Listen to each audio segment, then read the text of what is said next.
everybody who is joining us and anybody watching. I'm super excited to launch Habit Savage, the Habit Savage channel, and I'm even more excited to be doing it like this with a good friend of mine, Carlos, the Credit Assassin. And the reason why is because I think he embodies everything that we're trying to do at Habit Savage. So tune in and listen. I think this is going to be a really important story, especially because I believe that Carlos is on his way to great success. So, Carlos, how you doing today? Hey man, what's going on? What's going on, Omar? And welcome to all your audience. Thank you for having me. I'm excited to be here today. Definitely, I'm preaching the gospel, and I think you're doing something great as a habit savage ambassador, and that's what we gotta be. You gotta be savage in everything you do. The only action that you should be taking today is massive action, and that's what habit savage means. So, thank you for having me. Exactly, right on, man. Well, this is our first time sitting down and interviewing together, so I want to get, I want to start from the beginning and get some of your backstory, just Yeah, so yeah. that we correlate it into what you do right now. So, where are you from? Where did you grow up? Hi, man. So I'm from Venezuela. I was born in Venezuela, raised in Colombia. I lived in a third world country for a while. I know what poverty is. I know what it is to actually have a parent in another country and a parent over there helping us out. So I know the struggles that go through not living in the United States, and that's one thing that I'm so I'm an advocate of. I want to be able to help people so they could see they could switch that mentality. But brother, man, I grew up in a third world country in Colombia. Things were not too good for us, but we were blessed enough to make it to the United States at age 16, and my brothers were and sisters were a little bit younger. But came here when I was 16. I lived in New York for a little bit, and then from there on, I used to play. So my background, I used to play baseball. So I played minor leagues. That was one of the things that I always wanted to do. That was my dream. But coming from also from a third world country, and also Spanish family, one thing that they want you to do is either a ball player, you either gonna become a doctor or an attorney. One of those three. So the ball player, I couldn't do. I couldn't continue. I hurt myself. I dislocated my shoulder, and I messed up my rotator cuff. So I had to. The next best thing was to become a doctor, brother. I didn't like it at all. I did one semester. I said, "This is not for me." I Wow. decided to go into the next best thing. I wanted to put myself. Wanted to take myself to the next level, and I went into the Marine Corps. So fast forward, 22 Well, no, years. I want to get into all of that. I want, I I want to got get it. into all those details All right, because you man, said let's a go. lot. You said a lot of interesting things there. Yes. First, just to go back, so you said you're from I got Venezuela. You grew up in Colombia. I know how Colombia is, and well, it's a lot better than it was back then because right. my dad is from Colombia as well. So I've been to Colombia back then, Yeah. um, and I just want to know what were you like as a small kid growing up there? You know what? I always, I'll tell you, I'm not book smart, and I never gonna claim to be book smart. But that's something that I learned from young age is that I need to be around people that are smarter than me. I will always have questions, always have that entrepreneurial mentality. And at age 11, I mean, I compared to my kids right now to what I was before. I'm like, that's nothing. I remember that I would go and pay the house bills. Like my dad had to go to work, and I had to actually take money, put it in my pocket, take the bus, go to the center of the city, like almost an hour away, to go pay the bills. There was no internet, there was no paying over the phone. You had to go in person to pay the water bill, to pay the electricity bill. So since a young age, I don't know, something in me just flipped. I know that I need to be someone. I need to work on something. And again, I know what I wanted. I just didn't know how to get there, and that's what took a while. Gotcha. How to and how to get there. Gotcha. So at that young age, having all that responsibility, like of course now Yeah. you've gotten the benefits from that, right? And you see how beneficial it was for you. But at that age, did it feel like a lot of weight on your shoulders, having to, having to do that kind of stuff and play that kind of role at such a young age in the family? You know what? I see things a little different. To me, that was normal. By the way, that was just Hmm. the norm. That's something that I needed to do, and I think I embraced that. And I don't. I wish nothing would have been different. Why? Because it taught me the certain things that the path that I took throughout my life. While some of my friends were having fun, were playing, I also played, but I just didn't have the same liberties to do certain things, and that was Hmm. life. And you learn to understand what's going on, and you learn how to overcome. This is why today I have the mentality that things are always going to happen. Yeah. Murphy's law is always around the corner, so you Yep. just have to go ahead and get up and go and see the positive on everything that happens to you, because guess what, if you fail at something, you just found out a way that didn't work. The next one may work. Exactly. So Yeah. So you touched on this just a little bit a second ago, but I want to I want you to talk about your entrepreneurial mindset as a kid. I mean, you talked about having that responsibility, going to pay the family's bills and stuff like that. But what other kind of stuff were you doing at that young age? So at a young age, back in Colombia, what I used to do, there used to be a show about soccer. It was cartoons, and it was like the Pokemon back then in Colombia. And I used Hmm. to collect these cards, and I used to resell them. So I would people that didn't want it, I would just pick it up, and I would change for other ones. And there was always something. I mean, I need to double my money, double my money. That's what I used to do. Now to this day, I think it was like about 5 years ago that I completely forgot. I opened a bank account at age 12, I believe. And my Wow. mom had to open it up with me. And when she went back to Colombia, said, "You know, you still have the bank account over there." And it had compound for a little bit. It was like Wow. a couple, what they call millions of dollars, millions of pesos over there, which it was Hmm. probably about $500 over here, but it grew. So it was something that I always, I guess, I knew how to do. I knew that the concept of multiplying money, multiplying assets, I just didn't know how to do it in a bigger spectrum. But you know what? Something that comes to mind when we do this, like we all are this way. Kids are the most relentless salesmen. They have the greatest imagination. And unfortunately, what we do is we sometimes stop that by saying they no, by telling no, don't do this, don't go that route. It is not going to work. Don't do it. You know what? I wish, and that's why I'm one of the main things that I even do with my kids completely different. Hmm. I even tell you, I learned this from Dr. John Maxwell, that one of the things that his father used to do was he wouldn't give him an allowance unless they read a book. So what I made a deal with my kids is you read a book a month and I give you $10. So, Right. so that's the deal. And at least I want to make sure that if they get one thing from that book, it's one thing that I'm going to leave behind. Because you could Nice. leave anything behind, money, whatever, but that's going to go away. That's not going to Right. be forever. The teachings, Right. the legacy, the knowledge, that's your legacy. Exactly. Yeah, that's a good point there, man. So you brought up being moving here as a teenager, but before we get to your experience here, what were you like as a teen there? Like, what was high school like for you and stuff like that? And what was it like having to leave and come over here? Yeah, I love my teen years. I think from 11 to 16. Again, I was playing baseball. That was my life. Hmm. Even when I was younger, I think it was about nine, younger than young.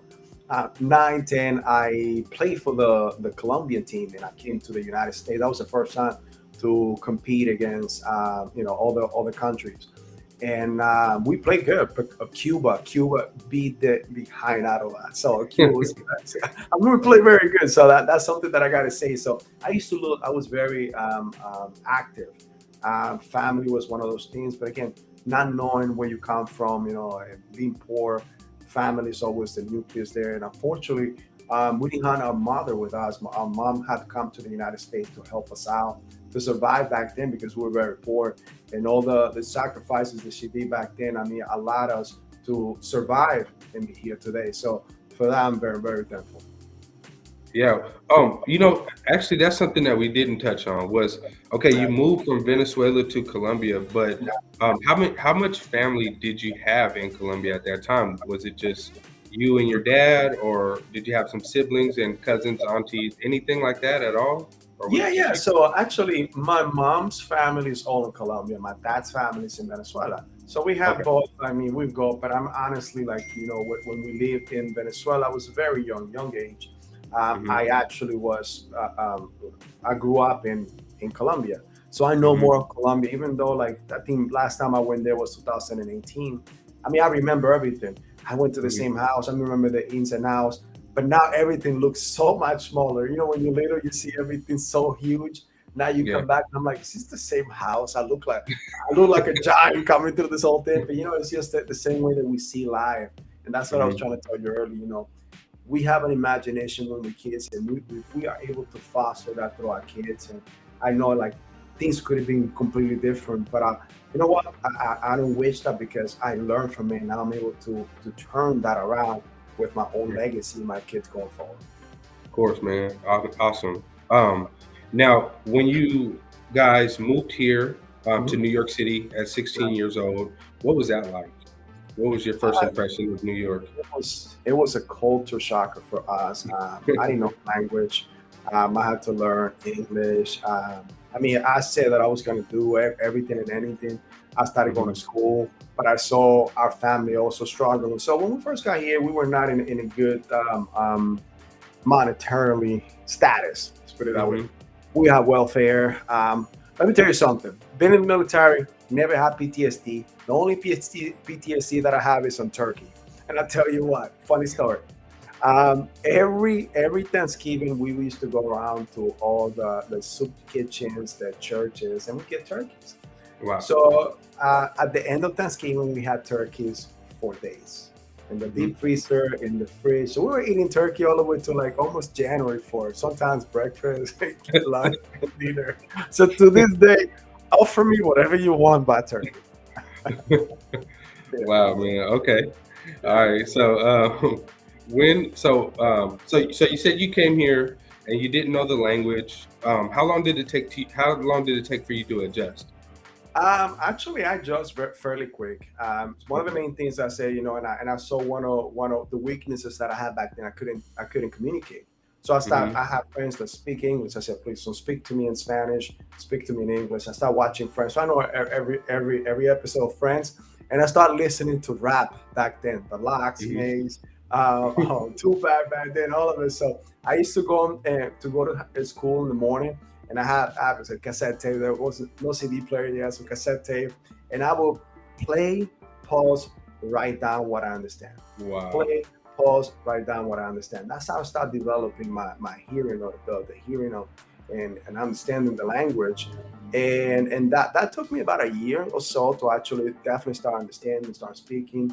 I mean, and my accent still stuck with me to this day. But I mean, I'm definitely, I was able to learn grammar. I mean, today I have two masters. I even got my doctorates Wow. organizational leadership. So it is something that helped me, like applying myself back then and trying to Hmm. understand and learn the language helped me tremendously. Right on. Yeah, and I'm sure it helped that you landed in New York too, because there's other Colombians there, Yeah, there was a other lot of. Spanish-speaking people. Period. That you Oh can yeah, that you can talk to. All right. yes. So, what did you do after high school? So what did I do after high school? So right after high school, I was playing baseball while in high school. That's when I got hurt. I couldn't continue. I went directly into college Hmm. to become a doctor. I wanted to become a plastic surgeon because of my family, but I quickly found out that wasn't for me. Right after Okay. that, yeah, quickly found out it wasn't for me. I finished that semester. I said, I want to go back to school for this. I just didn't want to go back to school. And I Mm. decided to go into the military. That was one of the things that my dad was a Marine, but back in Venezuela. So I wanted to follow the footsteps, but also prove myself that I was tougher than my dad. So I decided to go to the Marine Corps. I found out who was the toughest training, and I did it. So I went into the Marine Corps, so I mean, I don't want to steal your thunder. I went to the Marine Corps back then.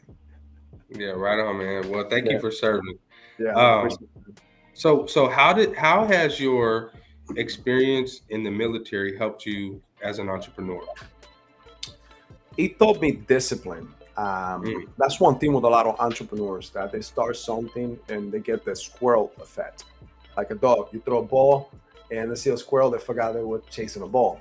Same thing. A lot of entrepreneurs are always chasing the shiny, beautiful thing, the let me make some money, the quick type of thing.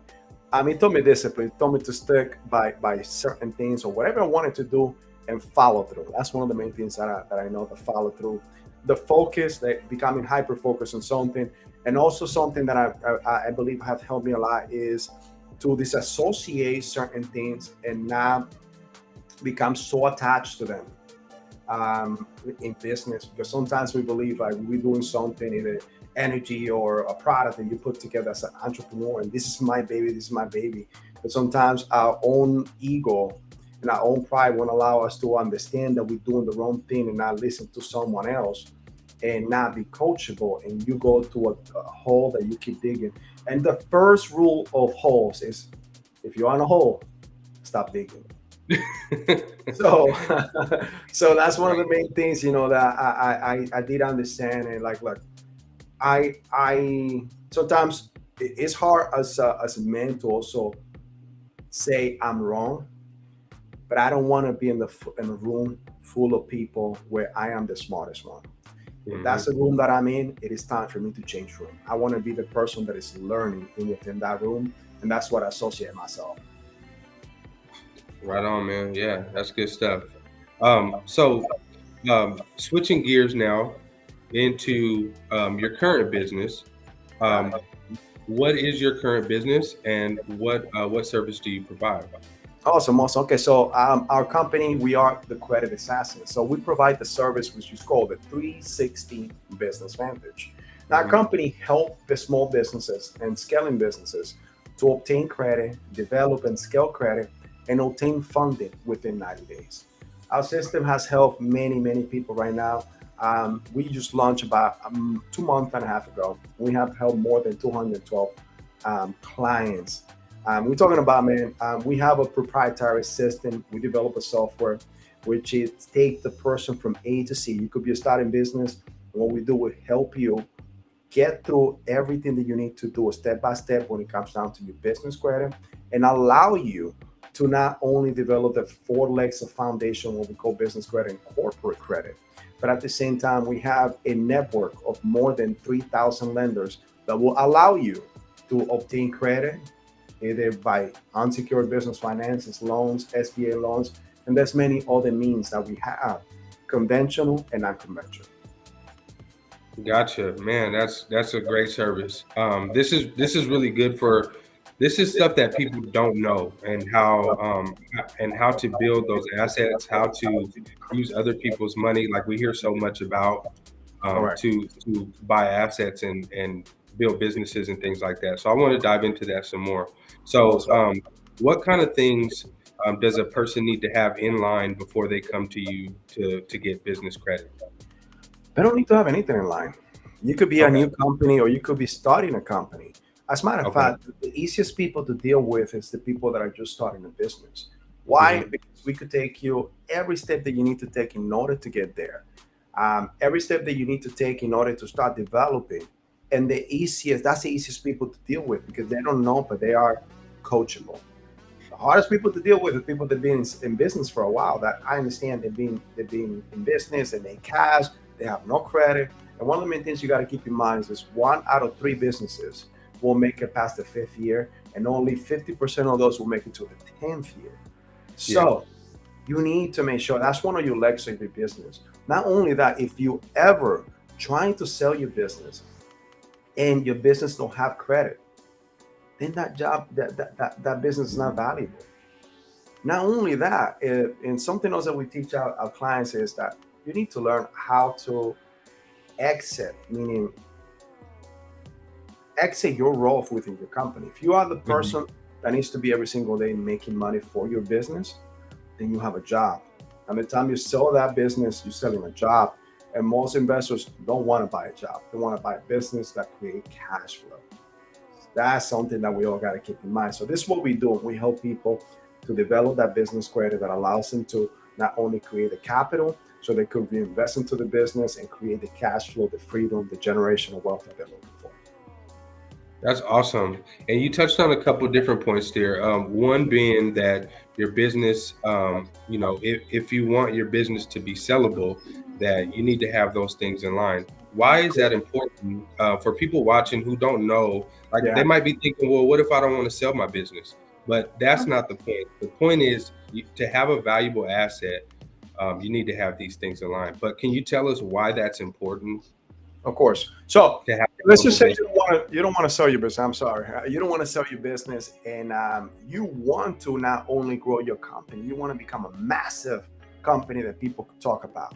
Now, Hmm. in order to become a massive company, uh, soon enough you're gonna have to have investors. You're gonna have to have lending. You're gonna have to have infuse of money, because if Yeah. cash flow by itself will not take you there, and that's not the smartest way to even do it. Yeah. Everybody could tell you you need to obtain debt. Debt is good because that debt allows your business, like the Googles, the Amazons, the Coca-Colas, they have cash to pay for everything that they have on money, but they are the one that obtain billions and billions of dollars in debt. Why they do it? What makes you so different? What makes us so different? So let's follow the same steps of the big companies that are doing it today, that are creating wealth, that are creating massive generational wealth for them, their family. And that's what we do, that we're trying to emulate. So what we do, we mimic, we manage, and we try to make it better.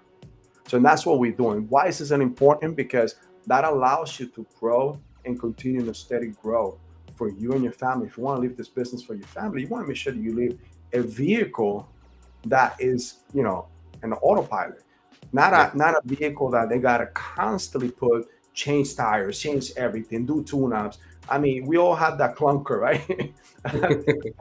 That we're constantly like, we go 2 miles, we got to do something to it. That's not the way we want to actually have your business. You want to make sure that your business is an autopilot, so that you could leave a legacy for your family. Right. Yeah, that's really interesting, and I've seen that a lot in recent years, especially with a lot of baby boomers looking to retire and wanting to either hand their business down to their kids, but their kids don't want it because it's just a job for them. It's not a valuable asset that just All pays, right. that just spits out money. Now, Perfect. let me add to that. Now Hmm. that you say the baby boomers, if Yep. today you're trying to build business creative, you don't have a business, create a business. In the next 2 years, there's going to be $2 trillion of assets being passed over. Baby boomers are retiring. Business are gonna be sold, and they are gonna be sold on pennies on the dollars. And the best Yes. way for you to buy a business is by having business credit, because now you could go to the bank and obtain cash, obtain debt to buy a business, and now you could go forward. You don't have to start from the. I mean, I started business from the bottom up. It is not fun. It is a process that I wouldn't tell anyone to do it, but it's rewarding. You learn a lot. It's better for you to buy something that is already working and just make it better. So that's another reason why you should have business credit today. Absolutely. Absolutely. So, you did touch on starting a business and why you wouldn't recommend it, but you've done so and you're having success. So, what is your typical day like? What does it look like for you? Oh, my typical day, man. I wake up at 5:30 in the morning. I usually meditate. I have my morning routine. I work out in the morning. And one of the things is I start working from there. I check with my guys. I got kids. Fortunately, I'm a single parent, but kids only with me. But I see them every single day, so I take them to school. 8:45, no matter what. Once I take my kids, my team, we all meet. We have our morning rallies in which we talk about our wins, we talk Hmm. about the things that went right the day before, and we talk about certain KPIs and metrics that we need to meet for the day. Then those teams will break down into little different teams, and they do what we call role play. One thing that I understand, I have learned when it comes down to sales, you become rusty after 12, 24 hours. Yeah, If you don't for sure. continue playing role playing and Yep. seeing what my obstacle the day before was, and if I don't have that mentality, it's a system. I mean, people do it. It's like when you go to the gym, you warm up, and when you go to the gym, you train, right? You wouldn't want to just go ahead and do a 300-pound deadlift, just putting your belt on and just going with it, right? You want to train, you want to warm up, you want to do little things, and then let's go to it, right? Same thing, same concept. Why would you and that's what I teach my guys. And again, this is something that we teach and for our customers, but we also do it within in house. We train before we get on the phones, and that's our morning routine. Then from there on, they start doing their job. I start doing my job for them. My job for them as a leader is to make their success easy as possible. So how I do that? By getting online, by putting content out, by telling people what we do, how we do it, and teaching people, by getting in podcasts, by doing presentations, by talking to banks, by bringing new partners in, by getting training for them. So, all of those little things that will make the business a lot stronger, a lot fortified, and train them to be better. Because one of the things that we focus in our company in Credit Assassins is a PPF, professional, personal, and financial goals. And that's what we do. My goal is that this company not only emphasize on their goals and makes them successful, because the day that I do that and while I'm doing that, they'll give more to the company. Thus allow us to grow. So that's just a typical day. Every day we got curveballs. So Yeah, gotcha. No, but those yeah. you said some great stuff, especially pertaining to our audience, which is that routine. That's the biggest thing, and that's basically what we like to talk about mostly here at Habit Savage. Is like those habits, those daily things that you're doing are what's going to create your success. It's Correct. So awesome. So, what would you say your biggest strength is in business, and what you tend to focus on? My biggest strength in business is knowing what I don't know and looking for that person that's going to help me out. I'm Okay. not prideful. I know that if I stuck in my little box, I'm Mhm. gonna hurt. My people are gonna hurt. My revenue is going to hurt.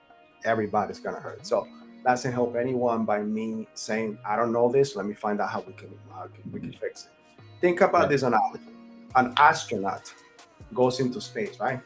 Mhm. An astronaut is never by himself.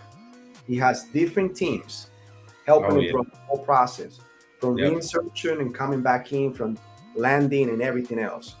And he Mhm. needs to listen to each one of them on everything that he needs to do in order to be successful, right?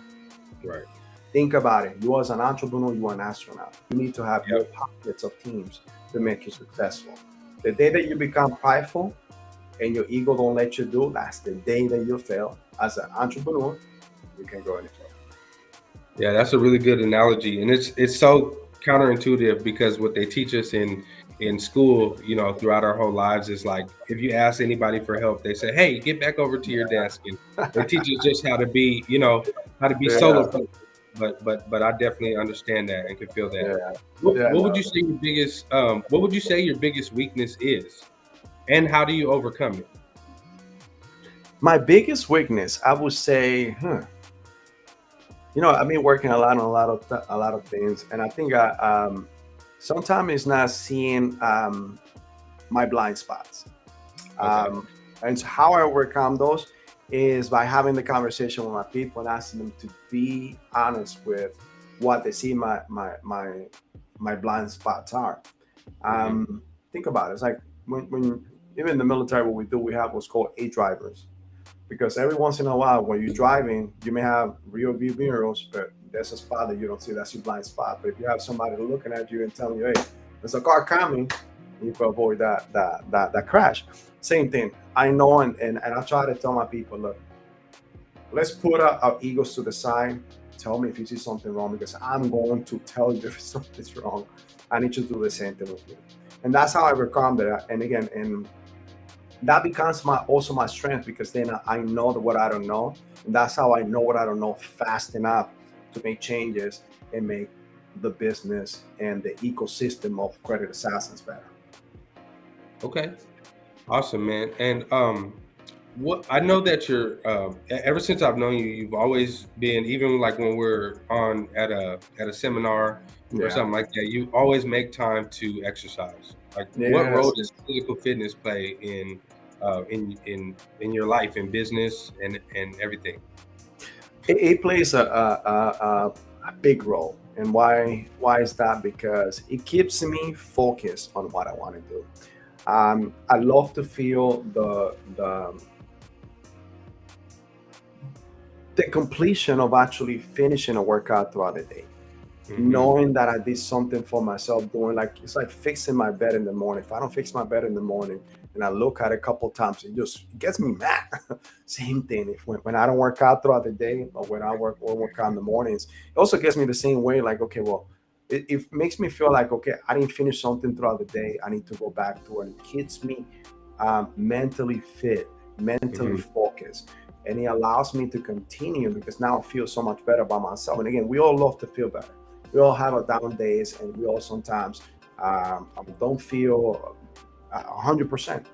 Working out does that for me. Allows me to release that stress. Allows me to clear my mind. Not only that, that is the time in which I listen to my books. If I don't Hmm. listen to something throughout the day, that's another thing that I have a KPI. We all within the company are supposed to be listening to a piece of content 15 minutes a day. Okay. And I'm able to get that report daily of all of my guys. And if they didn't do it, that's something that we need to address. And Yeah. that includes me as well. As the Mental leader, to follow fit. my example. Yeah. So that actually allows me the time to actually kill two birds with one stone. Awesome, man. That's great. Yeah. So last question before we wrap up Yeah. is what impact do you want to have in the next 5 years? So the impact that we want to have in the next 5 years. So right now, in the next 3 years, one of the goals is to help at least 10,000 business owners to obtain at least $1 billion in lending. I want to be able to empower business owners to understand that credit is not taboo. Credit is being taboo in our culture, and people don't want to talk about it, especially in the Spanish culture. And people think that having credit, it is wrong. It is going to hurt your credit overall. No, it is going to help you, especially if you're a business owner. This is capital. It's one of those things that is going to allow you to grow and become more financial free. So I want to make sure we empower minimum of 10,000 business owners to obtain at least $1 billion in lending. That is awesome, man. That's awesome. So finally, tell us what upcoming projects you have. All right, so we have a lot of different projects, small projects. One of the main reasons is our company is gonna go out very soon. We have some new endorsements, new partnerships that we have formed. One of those is we have formed a partnership with Kevin Harrington from Hmm. Shark Tanks, Nice. which you could find very soon. We're about to see some of the little things that we put in together for you. And companies being platform, we grow and we have bring some new talent in house to the point that we're gonna grow. The goal is to actually in the next 18 months to actually grow within different 10 cities in the United States. That's awesome, man. Good stuff. Well, finally, tell us where we can find you and anything else that you'd like us to know. Awesome. Okay, guys. So one of the things that I'm going to do, if you're a business owner, if you're looking to start a business now, I'm going to give you what's called a free business success scan. What this is going to do is going to help you figure out if you meet all the compliance items that you need today to become lendable or to get some lending, to get some credit, get a loan. Now, this is going to be free of charge to each one of you. All you need to do is go to www or http member.360businessvantage.com. Or what you could do too is go to creditassassins.com, and that will take you directly into the page that you'll find out, and you'll get the landing page. You'll get a brief video that will tell you specifically what we do and how we do it. But don't forget to get your free business success scan. Now, if you are interested in us helping you up even further, we could give you coaching, unlimited coaching for the matter of 12 months. And all you got to do is give us a call at 516-600-0127. Awesome. And we're gonna put all the links in the description box. And yeah, I encourage every one of you guys watching who are interested in what Carlos is talking about, creating wealth, using other people's money, using debt to buy assets and create wealth and set up your and create that generational type of wealth that we hear about, but it's not the norm for most of us. So, Carlos, I want to thank you again for your time, man. And Thank this was an you. awesome interview. It was a great way to start our Habit Savage. Thanks. Thank you, man. Thank you for having me. I appreciate it and continue with great work, brother. Right on. All right.